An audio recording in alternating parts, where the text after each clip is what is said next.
Ayet-i Kerim'de ne buyurur? İnşirah surasında فَاِنَّ مَعَ الْاُسْرِ يُسْرَ اِنَّ مَعَ الْاُسْرِ يُسْرَ. Yani her çetinlikten sonra bir asanlık vardır. Elbette her çetinlikten sonra bir asanlık vardır diyor Allah Teala. Aleykümselam. Her çetinlikten sonra bir asanlık vardır. Vaktiyle çok kısa bir hutbe okumuştum. Niye kısa bir hutbe okumuştum? Çünkü hutbeye çıktım, hemen gününde yağışlı bir havaydı, cuma günüydü.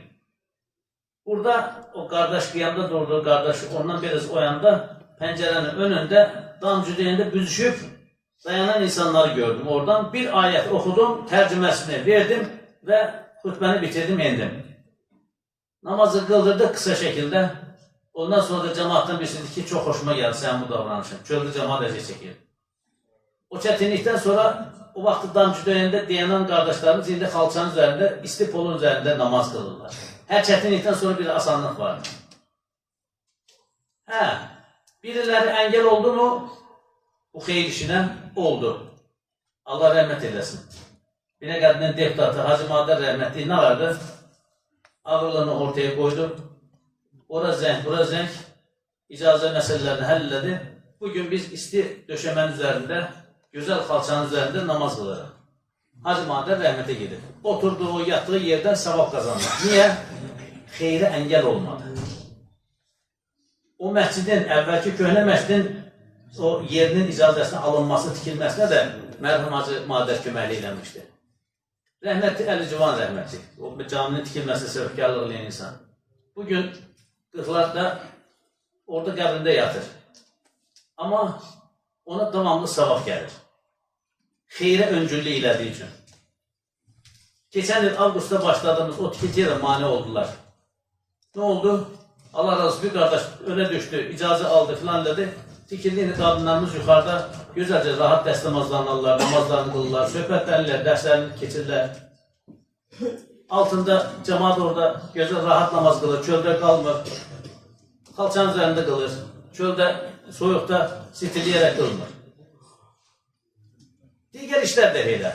Biriləri əngəl olacaq, o birisi xoşbəxt bir insan o işin önündəki çiləkəni açacaq, iş devam edəcək. Amma sabahlarım ahirətdə hələ fərqli çağırılacaq. Kimisi xeyrə kilit olaraq, sən xeyrə kilit oldun, imkan vermədin, keş bu sol tərəfə deyilecək. Və mütəzül yevmə əyyuhəl mücrimun. Mücrimdən ayrılsın deyilir Yasin Şərifdə. Günahkarlar ayrılsın, bu tərəfə biz keçin görək. Kimisi də sən gəl sağ tərəfə. Və səbiqunə səbiqun iləkəl müqarrabun. Yaxınlara gəlsən. Ayət kəlmədə İnnəmə ya'muru məsəcidəllahi mən əmənə billəhi vəl yevmil axir. Allahın evlərini Allaha və axirət gününə iman edənlər imar edər. Bir insan məscid tikintisinə, məscidin abadlaşmasına əngəl olursa onun imanı sağlam deyildir. Uca Rəbbimiz elə deyir. Allahın evlərini Allaha və axirət gününə iman edənlər imar edər. İnnəmə ya'muru. İmar edər. Məsəcidallahi, Allahın evlərini. Mən əmənə billahi. Kim ki Allah'a inanır və yevmil axir. Ahirətə inananlar.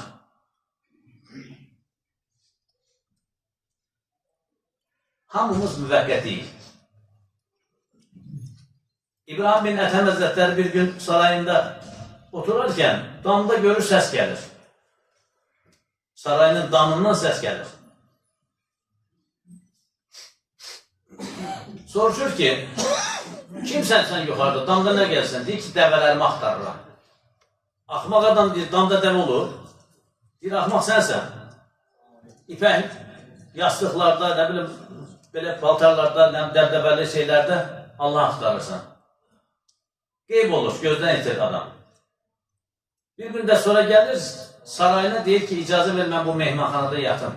Burada qalım, gecəliyim. Sən dəlisən, deyir, bura mənim sarayımdır, nə mehmanxana? Deyir, yaxşı, onda mən sualıma cavab ver görüm. Səndən əvvəl bu kürsüdə kim var idi? Sən oturduğun taxtajda. Deyir ki, atam var idi. Ondan əvvəl kim var idi? Deyir ki, atam 10 atası var idi. Ondan əvvəl 10 atası. Yaxşı deyib, bura mehmanxana dönürlər, hər gələn oturub çıxıb gelir. Dünya bir pəncərədir, hər gələn baxar, gedər, deyir şair. Yəni, oyanıq olmaq lazımdır. Həyat bizə bir dəfə verilən bir sərmayədir, onu yaxşı tükətmək lazımdır. Hər gün Allah-u Teala bizə bir xəzinə ikram edir, önümüzə bir xəzinə qoyur. O günü yaxşı dəyərləndirməliyik. Axşam olanda Məzə fəaltə lilləhi yəvm, ya Ömər. Bugün Allah üçün nə etdin ey Ömər deyə Həzrət Ömər özünü hesaba çəkərmiş. Dövlət rəhbəri, xəlifə, birinci insan, möminlərin dərdi ilə dərdlənən insan axşam özünü hesaba çəkərmiş. Bugün nə etdin ey Ömər, Allah üçün nə etdin? Bugün Allah üçün nə etdin ey Ömər? Akşam o hesabatı aparıb, rahat başı yastığa qoya bilirsənsə, nə mutlu sənə. Akşam olanda fikirləşmək lazım. Mən bugün xeyrə açar, şərrə kilit mi oldum, yoxsa xeyrə kilit, şərrə açar mı oldum?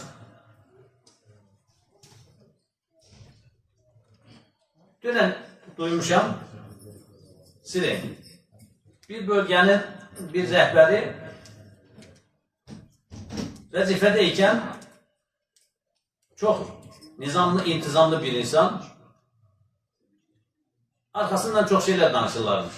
Belə qəddardır, belədir, filan feşməkəndir. Adam vəzifədən getdikdən sonra yerinə birisi gəlir, günah, məlanət, nə bilim, baxımsızlıq, iş görməməzlik, nemət əldəykən qədir bilinmir. Nə zaman ki, nemət əldən çıxır, o zaman qədir bilinir. Sən demə, adam bu insanlara yaxşılıq eləyirmiş. Günah olacaq, işlənəcək yerləri qapattırır. Yəni, olmaz deyir. Adam vəzifədən gidəndən sonra o günah işlənən yerlərə rəvaş verilir. İndi bu adamın yaxşılığı, yaxşı insan olduğu sonradan anlaşılır.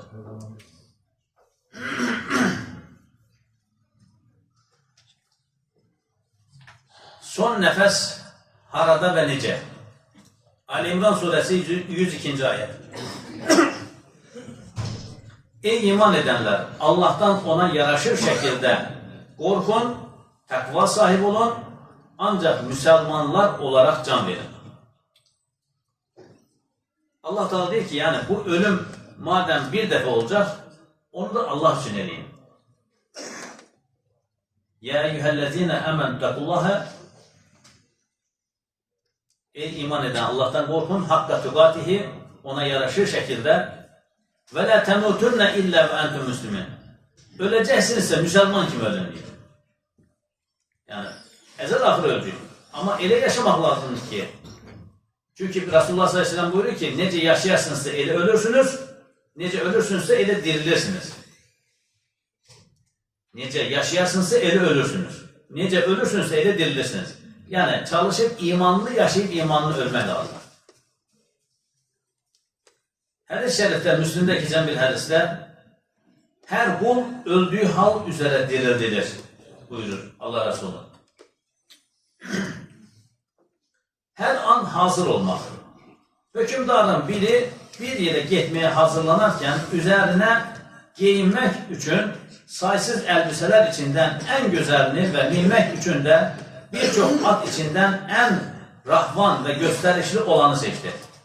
Adamları ilə birlikdə möhtəşəm bir tövürlə böbürlənərək, qurrələnərək və ətrafına çaka sataraq yola çıxdı.